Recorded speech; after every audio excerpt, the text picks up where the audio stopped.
Dear students, आज हम हिंदी भाषा का अध्ययन करेंगे। हिंदी भाषा में लेखन कौशल का महत्वपूर्ण स्थान है, इसलिए आज हम कहानी लेखन यानी स्टोरी राइटिंग इस पाठ की जानकारी लेते हैं। बच्चों, कहानी सुनना और लिखना एक कला है। कहानी का नाम सुनते ही हमारे सामने दादी और नानी की छवि खड़ी रहती है। कहानी एक कला है, तो चलते हैं। आज हम कहानी लेखन की ही जानकारी लेते हैं। बच्चों, कहानी का अर्थ देखो। कहानी एक ऐसी रचना है जिसमें जीवन के किसी एक अंग या मनोभाव को प्रदर्शित करना ही लेखक का उद्देश्य रहता है। वापस एक बार सुनो कहानी का अर्थ। कहानी एक ऐसी रचना है जिसमें जीवन के किसी एक अंग या मनोभाव को प्रदर्शित करना ही लेखक का उद्देश्य रहता है। कहानी किसे कहते हैं? देखो बच्चों, किसी शब्द हो गया है, वहाँ पे किसे चाहिए। कहानी किसे कहते हैं? मनुष्य के जीवन से जुड़ी किसी घटना का वर्णन यानी कहानी होता है। वापस एक बार सुनो, मनुष्य के जीवन से जुड़ी किसी घटना का वर्णन। बच्चों, अब हम कहानी लेखन करते समय ध्यान में रखने योग्य बातें कौन सी होनी चाहिए ये देखते हैं। देखो, यहाँ पे कुछ पॉइंट्स दिए हैं। क्या कहा मैंने? कहानी लेखन करते समय ध्यान में रखने योग्य बातें कौन सी होनी चाहिए। मतलब हम कहानी लेखन करते हैं तो कौन कौन सी बातें ध्यान में रखनी चाहिए। नंबर 1, कहानी संक्षिप्त हो और जीवन से जुड़ी हो। 2, कहानी की सभी बातें एक निश्चित क्रम से होनी चाहिए। 3, कहानी भूतकाल में लिखी जाती है। 4, कहानी में मनोरंजन के साथ साथ कौतूहल यानी जिज्ञासा भी होती है। कहानी की भाषा सरल हो। कहानी का अंत परिणामदायक हो। 7, कहानी में विराम चिन्हों का प्रयोग करना और अशुद्धियाँ न हो इसका भी ध्यान रखना। देखो बच्चों, मैंने क्या कहा कि हम कहानी लिखते समय हमें योग्य बातें ध्यान रखनी चाहिए, क्योंकि हम कहानी लिखते हैं तो कहानी कैसे लिखनी चाहिए। देखो, कहानी लिखते समय एकदम ज़्यादा बड़ी लंबी भी नहीं होनी चाहिए, विस्तार से भी नहीं। कैसे होनी चाहिए? कहानी संक्षिप्त होनी चाहिए और वो कहानी हमारे जीवन से जुड़ी होनी चाहिए। दूसरा क्या दिया है कि कहानी की सभी बातें कैसे होनी चाहिए? एक निश्चित क्रम से होनी चाहिए, क्योंकि क्रम अगर निश्चित हो तो वो कहानी लिखने में और पढ़ने में भी मज़ा आता है। कहानी हमेशा भूतकाल में लिखी जाती है। उसके बाद कहानी लिखते समय हमेशा मनोरंजन के साथ साथ उसमें कौतूहल होना यानी जिज्ञासा भी होनी जरूरी है। कहानी की भाषा हमेशा सरल हो। उसके बाद कहानी का अंत परिणामदायक हो। और अंत का क्या दिया है पॉइंट? कहानी में विराम चिन्हों का प्रयोग करना और अशुद्धियाँ न हो इसका भी ध्यान रखना। देखो बच्चों, एकदम महत्वपूर्ण पॉइंट है कि हमेशा हमें विराम चिन्हों का ध्यान रखना चाहिए कि कहाँ पर प्रश्न चिन्ह आता है, कहाँ पर योजक चिन्ह आता है, कहाँ पर मतलब उद्गार चिन्ह आता है। ऐसे कई तरह के चिन्हों का प्रयोग हमें अलग अलग जगह पर करना होता है। मतलब ये सब विराम चिन्हों का प्रयोग करते समय हमें ये भी ध्यान रखना है कि हमें कहानी शुद्ध लिखनी चाहिए, अशुद्धियाँ का प्रयोग नहीं करना चाहिए। बच्चों, अगर इन सारी बातों का हमने ध्यान रखा तो हमारी कहानी बहुत अच्छी तरह से लिखी जाती है और वो पढ़ने वाले व्यक्ति को भी अच्छी लगती है। समझ में आया कि कहानी लेखन करते समय हमें कौन कौन सी बातें याद रखनी चाहिए। देखो बच्चों, आप जब छोटे थे तो आपने बहुत सारी कहानियाँ सुनी होगी।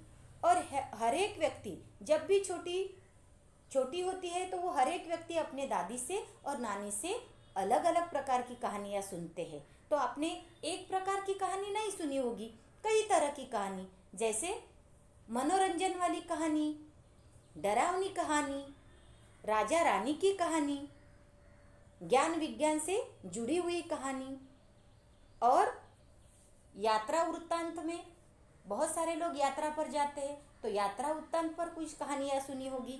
साहसिक कहानियाँ भी होती है, वो भी सुनी होगी। मतलब दादी और नानी जब हमें कहानी सुनाती है तो वो कहानी एक प्रकार की नहीं होती, तो ये अलग अलग प्रकार की कहानियाँ होती। डरावनी कहानी, मनोरंजन पर कहानी, साहसिक कहानी, राजा रानियों की कहानी, उसी के साथ साथ ज्ञान विज्ञान से जुड़ी हुई कहानी, ऐसे अलग अलग प्रकार की कहानियाँ होती है। समझ में आया बच्चों? अब हम कहानी लेखन के कुछ प्रकार है तो वो प्रकार की जानकारी लेते हैं बच्चों। देखो, कहानी लेखन के कुछ प्रकार है। कितने दिए हैं? कहानी 3 प्रकार से लिखी जा सकती है। नंबर 1, संकेत बिंदुओं के आधार पर, यानी मुद्दों के आधार पर कहानी लिखी जाती है। देखो बच्चों, संकेत बिंदुओं के आधार पर यानी मुद्दों के आधार पर कहानियाँ लिखी जाती है। नंबर 2, चित्रों के आधार पर कहानी लिखी जाती है। और 3, शीर्षक के आधार पर कहानी लिखी जाती है। बच्चों, आपको ये 3 प्रकार से कहानियाँ कैसी लिखी जाती है, ये पहला जो है संकेत बिंदुओं के आधार पर यानी मुद्दों के आधार पर जो कहानी है, यहाँ पर हमने खुद एक कहानी लिखी हुई है, वो मैं समझाती हूँ। और दूसरी जो है चित्रों के आधार पर, ये कहानी मैंने आपको पीडीएफ में दी है ताकि आपको चित्रों के आधार पर कहानी कैसे लिखी जाती है ये समझ में आएगा। और तीसरा जो प्रकार है शीर्षक के आधार पर, ये मैंने आपको स्वाध्याय में दिया है। मतलब शीर्षक रहेगा तो उसके आधार पर हमें हमारे ही मन में एक कल्पना करके वो कहानी लिखना आना चाहिए। इसके लिए ये तीनों प्रकार से मैं आपको कहानी ये समझाती हूँ। अभी पहला हम लोग मुद्दों के आधार पर जो कहानी है वो समझते हैं। देखो बच्चों, कहानी लेखन अभी मैंने बताया कि कहानी लेखन 3 प्रकार से लिखी जाती है। एक, मुद्दों के आधार पर लिखी जाती है। 2, चित्रों के आधार पर कहानी लिखी जाती है। और तीसरा प्रकार शीर्षक के आधार पर कहानी लिखी जाती है। तो यहाँ पे हम पहला प्रकार देखते हैं, मुद्दों के आधार पर कहानी लेखन। मुद्दों के आधार पर यहाँ पे कुछ पॉइंट दिए हैं। ये अच्छी तरह से पहले आपको क्या करना है, वो सारे मुद्दे जो है वो अच्छी तरह से आपको पढ़ने हैं और पढ़ने के बाद वो कहानी आपको लिखनी है। तो यहाँ पे मैंने कुछ मुद्दे भी दिए हैं और कहानी लिखी भी है। उसी तरह से आपको घर पे भी ऐसे ही कोशिश करनी है।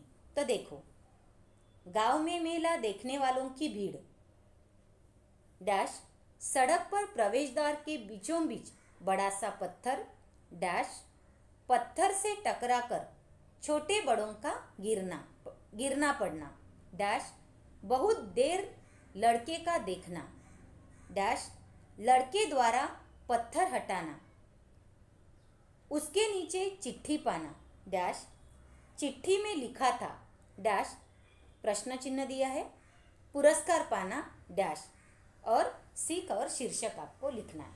देखो बच्चों, आपको जो वर्कबुक दिया है, वर्कबुक में आपको ये कहानी दी है, उसमें आपको ये कहानी अगर आपको वर्कबुक में लिखनी है तो वर्कबुक में लिख सकते हो, नोटबुक में लिखना है तो नोटबुक में भी लिख सकते हो। अभी हम कहानी ये समझते हैं। देखो, हम इस कहानी को क्या शीर्षक देते हैं, निस्वार्थ सेवा का पुरस्कार। लेकिन पहले जो मुद्दे दिए हैं, मुद्दों को अच्छी तरह से पढ़ना है, उसके बाद कहानी लिखना है और फिर ये शीर्षक आपको लिखना है। देखो, गांव में मेला लगा हुआ था। आसपास के गांवों के सैकड़ों दुकानदारों ने कई दिन पहले से ही मेले में अपनी दुकानें सजी रखी थी। देखो बच्चों, गांव में एक बहुत बड़ा मेला लगा हुआ था और गांव के कई सारे लोग थे। उनको मालूम था कि ये दिन मेला लगने वाला है, तो उन्होंने क्या किया, सैकड़ों दुकानदार ऐसे थे कि उन्होंने मेला लगने के कई दिन पहले ही अपनी मेले में दुकानें सजी रखी थी। लोग दूर दूर से इस मेले को देखने आ रहे थे, जिस कारण मेले में बहुत भीड़ रहती थी। ऐसे भी कोई भी मेला हो, उस मेले में जब भी लोग जाते हैं तब बहुत भीड़ रहती है। मेला देखने में हमेशा भीड़ रहती है। उसी तरह से ये मेले में भी बहुत भीड़ थी। मेले के प्रवेश द्वार के बीचों बीच सड़क पर एक बड़ा सा पत्थर गड़ा हुआ था, जिससे टकराकर जाने कितने गिर पड़ते थे और न जाने कितनों को चोट लगती थी। देखो बच्चों, मेले के प्रवेश द्वार में ही, मतलब बीचों बीच में ही एक बड़ा सा पत्थर गड़ा हुआ था, जमीन में ही गड़ा हुआ था। और कितने सारे लोग आते थे, क्योंकि मेले में कैसे बहुत भीड़ होती है। और फिर आने जाने वाले लोग कभी ऐसे संभाल के इधर उधर देखते नहीं। उनका ध्यान मेले में कौन कौन सी चीज़ें हैं, बच्चों के लिए कौन कौन से खिलौने हैं, वो देखने के लिए लगी रहती है। इसके लिए वो कितने लोग, पत्थर जमीन में गड़ा हुआ था, कोई देखता नहीं था, टकरा कर कितने सारे लोग जाते थे, कितनों को चोट लगती थी। न तो मेले के आयोजकों का ही ध्यान इस ओर गया, न ही मेले में आने वालों में से किसी का। देखो, जिन्होंने इस मेले का आयोजन किया था उनको आयोजक कहा है। जिन्होंने इस मेले का आयोजन किया था, ना ही उनका ध्यान उस पत्थर की ओर गया, ना मेला देखने के बाद बहुत लोग आ रहे थे, ना उनका उस पत्थर की ओर ध्यान गया। एक लड़का बहुत देर से लोगों की इस परेशानी को देख रहा था। देखो, एक लड़का था, लेकिन इतना भी बड़ा नहीं था, तुम्हारे जैसा ही था। वो ये सब देख रहा था कि लोग आ रहे थे, जा रहे थे, बार बार पत्थर को टकरा रहे थे, मतलब उनको परेशानी हो रही थी। लेकिन किसी को ऐसे नहीं लगा कि हम मेले को देखने को तो जा रहे, लेकिन ये बीच में जो पत्थर आता है उस पत्थर को हटाना चाहिए। किसी के ध्यान में नहीं आया। और ये छोटा सा लड़का सभी की परेशानियां देख रहा था। अंत में उससे रहा नहीं गया, उसने पत्थर हटाने की कोशिश की। पत्थर बहुत भारी था, जमीन में गड़ा था। देखो, लड़का भी इतना बड़ा नहीं था, उसको तो ये परेशानी लोगों की समझ रही थी। उसको ऐसे लग रहा था कब एक बार जाऊँ और वो पत्थर हटाऊँ। लेकिन उसने क्या किया, बहुत कोशिश की पत्थर हटाने की, लेकिन पत्थर कैसा था, बहुत भारी था और वो जमीन में गड़ा था। इसके लिए वो पत्थर मतलब हिल भी नहीं रहा था। लड़के ने हिम्मत नहीं हारी, मतलब उसको ऐसे लगा कि ठीक है, जमीन में गड़ा हो तो भी हमें कोशिश करनी चाहिए। इसके लिए लड़का बहुत देर तक कोशिश करता रहा, उसने अपनी हिम्मत नहीं हारी, कोशिश करता रहा और अंत में वह उस भारी पत्थर को वहां से निकालने में सफल हुआ। देखो बच्चों, अगर हम कोशिश करते हैं तो कोशिश में हम जरूर कामयाब होते हैं, लेकिन हमें अंत तक हमें कोशिश करनी चाहिए। और उस लड़के ने भी वही किया और अंत में वो पत्थर निकालने में सफल हुआ। पत्थर निकलते ही सब लोगों ने देखा कि वहाँ एक चिट्ठी रखी थी। चिट्ठी को सबने पढ़ा, उसमें लिखा था। देखो बच्चों, सबको जब पत्थर की ओर नजर गई तब सबको मालूम हुआ कि उसे वहाँ पर एक चिट्ठी है। तो चिट्ठी भी सबने पढ़ी और चिट्ठी में क्या लिखा था, जो भी इस पत्थर को निकालेगा उसे इनाम मिलेगा। देखो बच्चों, उस लड़के को मालूम नहीं था कि वो पत्थर के नीचे एक चिट्ठी है, लेकिन बेचारे को आने जाने वाले लोगों की परेशानियां देखने को अच्छा नहीं लग रहा था। इसके लिए उसे लग रहा था कि ये पत्थर मैं कब हटाऊं, लेकिन पत्थर कैसे भारी था और जमीन में गड़ा हुआ था। इसके लिए उसने कोशिश की शुरुआत में, लेकिन पत्थर नहीं हिला। लेकिन उसके बाद अंत तक वो कोशिश करता रहा और आखिर उसकी जीत हो गई। उसने वो पत्थर उठाया। तब पत्थर के नीचे एक चिट्ठी थी और चिट्ठी में लिखा था कि जो भी इस पत्थर को उठाएगा उसको इनाम मिलेगा। जाकर गांव के सरपंच से मिलो और अपना पुरस्कार प्राप्त करो। क्या लिखा था कि जाके गांव के सरपंच से मिलो और अपना पुरस्कार प्राप्त करो। देखो बच्चों, लड़का इतना निस्वार्थ भाव से काम कर रहा था कि उसे कोई भी पत्थर हटाने के पीछे उसका कोई भी स्वार्थ नहीं था। वो आपके जैसा छोटा था, उसे मालूम भी नहीं था कि यह पत्थर उठाने के बाद उसमें एक चिट्ठी रहेगी और चिट्ठी में लिखा होगा कि सरपंच से जाकर मिलो और अपना पुरस्कार प्राप्त करो। ऐसे कुछ भी उसके मन में भाव नहीं थे। निस्वार्थ भाव से उसने क्या किया, लोगों की परेशानी दूर की। लोगों की परेशानी उसको देखी नहीं जा रही थी, इसके लिए उसने ये निस्वार्थ भाव से काम किया। और इसके लिए अभी हमारी यहाँ कहानी की क्या सीख होती है? निस्वार्थ भाव से की गई सेवा ही सबसे बड़ी सेवा है। मतलब कहानी के शुरुआत में आपको शीर्षक लिखना है और कहानी खत्म होने के बाद आपको अनिवार्य है आपके लिए ये शीर्षक और सीख लिखना। कहानी खत्म होने के बाद आपको ये सीख लिखनी है। समझ में आया बच्चों आपको कहानी लेखन कैसे होता है? मैंने क्या बताया कि कहानी 3 प्रकार से लिखी जाती है। एक, मुद्दों के आधार पर जो अभी अभी हमने देखी। दूसरी, चित्रों के आधार पर जो मैंने आपको पीडीएफ में दी। और तीसरा जो है एक शीर्षक के आधार पर। बच्चों, ये कहानी लेखन का पाठ हमारा यहाँ पर ही समाप्त होता है। अब मैं आपको एक स्वाध्याय देती हूँ, वह स्वाध्याय लिखो। स्वाध्याय क्या दिया? शीर्षक के आधार पर कहानी लेखन करो। और आपको कहानी का शीर्षक के आधार पर शीर्षक कौन सा दिया? लालची कुत्ता। लालची कुत्ता ये आपको शीर्षक आपका है कहानी का। तो ये शीर्षक के आधार पर जो कहानी है, ये कहानी बच्चों आपको आपके कॉपी में यानी नोटबुक में लिखनी है। तो लालची कुत्ता जैसे ही आपने सुना, सबने ये कहानी सुनी होगी, बचपन से सुनते आए होंगे कि लालची कुत्ता कैसे होता है। आपको तो मालूम है, उसको भूख लगती है, फिर वो कहाँ पर तो उसको एक रोटी का टुकड़ा मिलता है, वो रोटी का टुकड़ा लेके कहाँ जहाँ पर कोई नहीं रहता वहाँ पर जाना चाहिए।